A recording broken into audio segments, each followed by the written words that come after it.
White house की जानिब से 3 से 5 दिन की डेडलाइन को मुस्तरद करना मगर साथ ही अफजूदा यूरेनियम की वापसी का मुतालबा करना एक मुबहम पॉलिसी लगती है।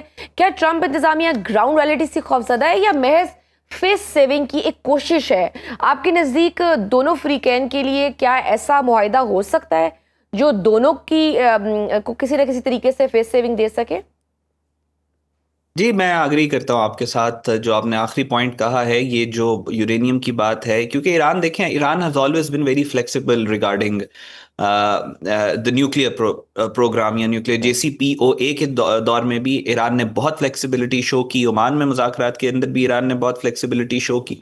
सो आई थिंक अमेरिकन को भी इस बात की रियलाइजेशन है कि Iran is flexible over the nuclear programme. लेकिन ये जो यूरेनियम वाली सारी बात है, देखिए, अब इस वक्त जब जंग रुक चुकी है, काइनेटिक जो ऑपरेशंस हैं वो बंद हो चुके हैं, डिप्लोमेटिक बंद तो नहीं हुए, खैर बहुत कम रिस्ट्रिक्ट हो चुके हैं, और हम एक डिप्लोमेटिक और पॉलिटिकल डोमेन की तरफ चल गए हैं। तो यहाँ पे अनफॉर्चुनेटली या फॉर्चुनेटली पिछले एक हफ्ते के अंदर हुआ ये है इस नेगोशिएशन के अंदर कि ऑप्टिक्स बहुत ज्यादा जरूरी हो गए हैं प्रिंसिपल एक्टर्स के लिए। और मुझे ऐसा लगता है कि दोनों प्रिंसिपल एक्टर्स इस वक्त अपनी डोमेस्टिक ऑडियंस की सेटिस्फैक्शन के लिए बहुत ज्यादा कोशिश कर रहे हैं।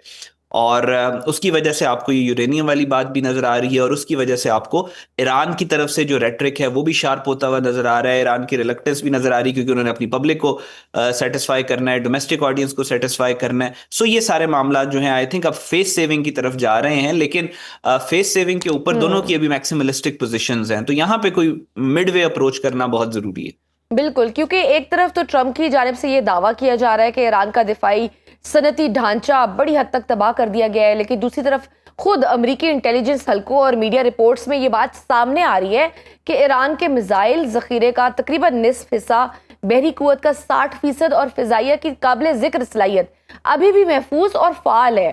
क्या ऐसी सूरत हाल में अमेरिका दोबारा किसी भी बड़े लेवल की जंग शुरू करने की पोजीशन में वैसे है, अगर सपोज ये मुआहिदा नहीं हो पाता तो?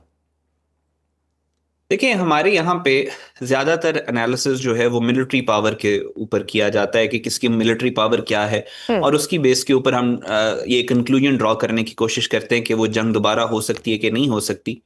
फॉर मी आई थिंक ज्यादा अमेरिका के लिए, अमेरिका देखें इज द सुपर पावर, इसमें किसी को डाउट नहीं होना चाहिए।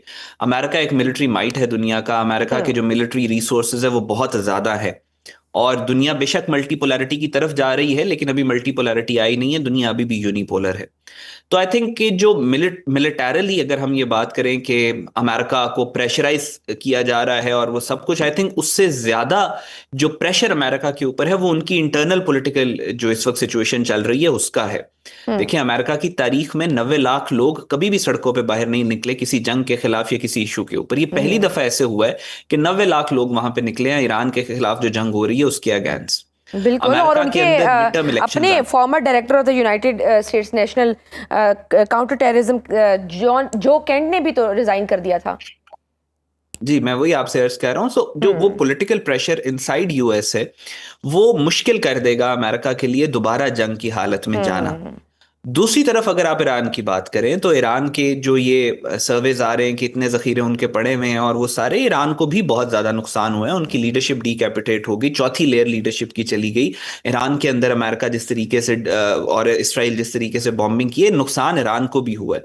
तो नुकसान दोनों पार्टीज को हुआ है, अमेरिका को भी हुआ है और ईरान को भी नुकसान हुआ है। और आई थिंक दोनों के लिए इस वक्त जो स्ट्रेटेजिक इंटरेस्ट है अमेरिका का फॉर इट्स पॉलिटिकल रीजंस, और ईरान के ऊपर तो जंग इंपोज हुई ना, ईरान ने तो जाके किसी के ऊपर हमला नहीं किया।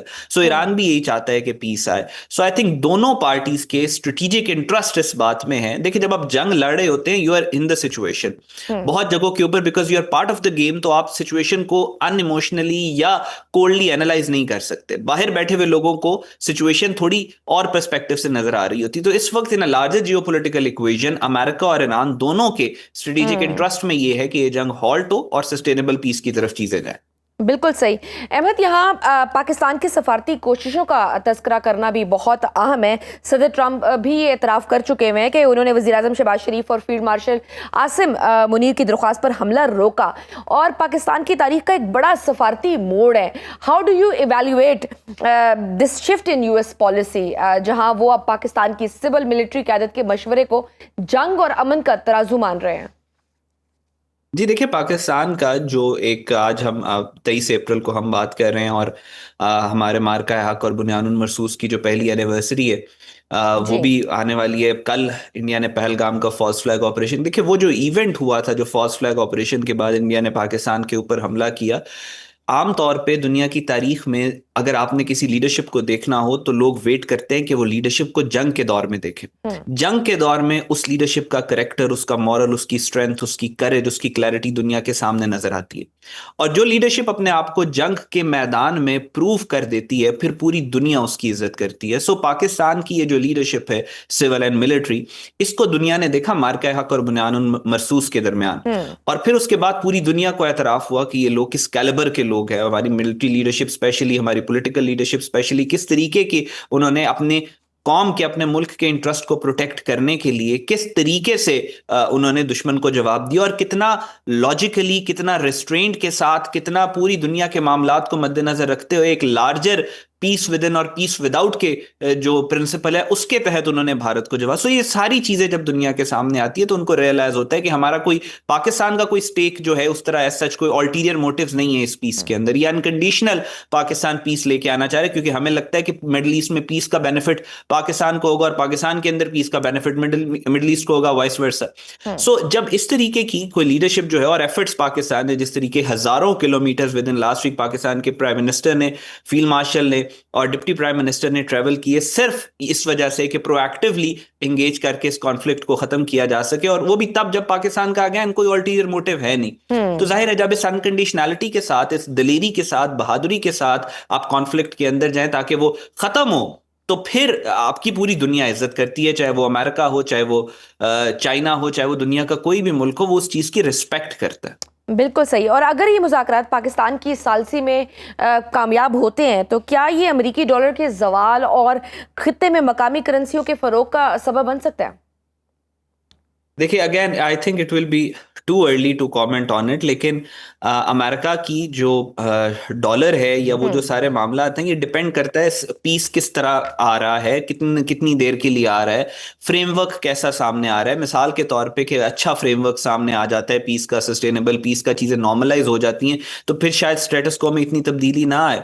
हम्म। बाकी सारे जो मामला इस वक्त आप देख रही हैं वो अमेरिका के अंदर, अमेरिका खुद एक मॉनरो डॉक्ट्रिन के तहत वेस्टर्न हेमिस्फीयर में अपनी एनर्जीज को इन्वेस्ट करना चाह रहा है। 20 साल का उनका जो नेशनल सिक्योरिटी डॉक्यूमेंट आया उसमें भी उन्होंने ये बात की। तो अमेरिका कितना रिस्ट्रिक्ट करता है अगले 5-10 साल के अंदर अपने आप को, जो डोनाल्ड ट्रंप ने कहा था मिडल ईस्ट की जंगों से मैं खुद को निकालता हूं, वो हम्म। चीजें कहां पे हैं। और दूसरी तरफ चाइना और रशिया, जो मल्टीपोलर वर्ल्ड के अंदर दो बहुत इंपॉर्टेंट पोल्स हैं, वो अपनी इकोनॉमी को कैसे स्टेशन करते हैं, कैसे पोजीशन करते हैं। सो ये मल्टीपल कॉम्प्लेक्स लेयर्स हैं इसकी भी। और उसके बाद ये नहीं, इतना इसका सिंपल आंसर नहीं है कि ये जंग रुकेगी तो डॉलर खत्म हो जाएगा। देयर इज अलॉट, बहुत सारे और वेरिएबल्स भी हैं जिनको इनकॉर्पोरेट करना है। सो वो सिचुएशन जब आएगी तो उसी के ऊपर बेहतर उसी वक्त कमेंट हो सकेगा। अभी आई think it is too early, कि अभी कॉन्फ्लिक्ट रिजॉल्व प्रॉपरली हुआ नहीं है, तो हम इस पे हम्म। डॉलर से रिलेटेड कंक्लूजन ड्रॉ कर सकते। बिल्कुल सही। और चीन ने ताइवान पर रेड लाइन खींच दी और अमेरिका को भी वार्न किया है, if the US gets bog down in an Iranian conflict, क्या चीन इस मौके का फायदा उठाते हुए ताइवान का मसला हमेशा के लिए हल कर लेगा? देखिए, अमेरिका की इसमें जो ईरान की आपने बात की है, हम्म। उसमें अगर अभी तो हम conflict resolution, because I am personally I am very hopeful कि ये कॉन्फ्लिक्ट रिजॉल्व होगा, क्योंकि स्ट्रक्चरली दोनों के हक में ये है कि ये जंग खत्म हो। हम्म। अगर नहीं होता और एक लंबी जंग होती है तो उस जंग के डायनामिक्स किस तरीके से होंगे? अमेरिका क्या एरियल स्ट्राइक्स कंटिन्यू करेगा अगले 1 साल 2 साल? अमेरिका बूट्स ऑन ग्राउंड आएंगे? हम्म। ईरान का रिस्पॉन्स क्या होगा?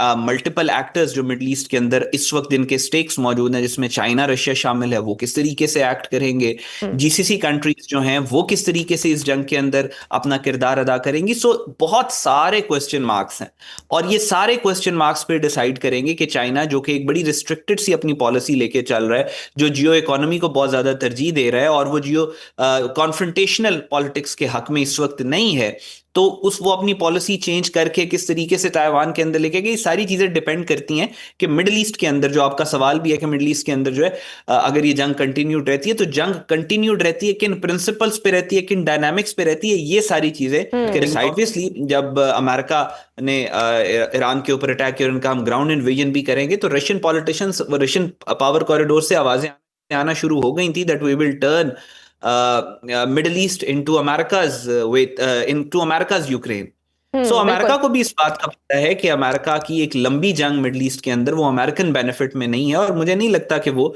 इस आप जंग को दोबारा एक कोई लंबा, अच्छा। जी, अमेरिकन प्रेसिडेंट से लेकर अमेरिकन पॉलिटिशियंस जितने भी हैं उन सारों की बाकायदा स्टेटमेंट्स मौजूद हैं।